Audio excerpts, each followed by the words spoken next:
Supreme কোর্টের নির্দেশ অমান্য করে বেআইনি গ্রেপ্তারের দায়ে রাজ্য পুলিশের একজন সাব ইন্সপেক্টরকে উচ্চ আদালত আজকে দোষী সাব্যস্ত করে 1,000 টাকা জরিমানা ধার্য করেছেন এবং বলেছেন যদি 1 মাসের মধ্যে জরিমানার টাকা না দেওয়া হয় তাহলে 1 মাসের কারাদণ্ড ভোগ করতে হবে।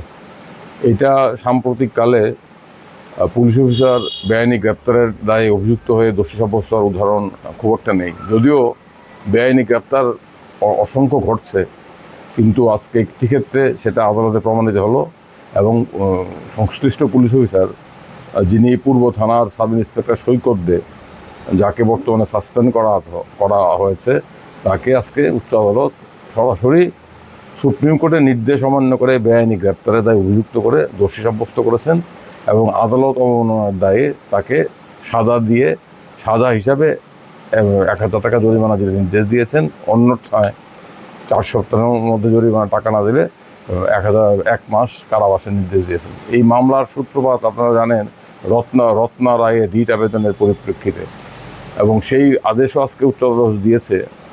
বলেছে যে রত্না রায়ের অভিযোগ বিশেষ তদন্তকারী দলের প্রাথমিক তদন্তে যথার্থ বলে প্রতিপন্ন হয়েছে এবং উচ্চ আদালতের আদেশ এবং পর্যবেক্ষণে স্পষ্ট পুলিশ কিভাবে মিথ্যা মামলা সাজিয়ে নির্যাতিত যুবককে গ্রেপ্তার করেছিল, কিভাবে পরবর্তী সময়ে স্বরাষ্ট্র দপ্তরের অবর সচিব মিথ্যা এবং বিভ্রান্তিকর হলফনামা আদালতে দিয়েছে।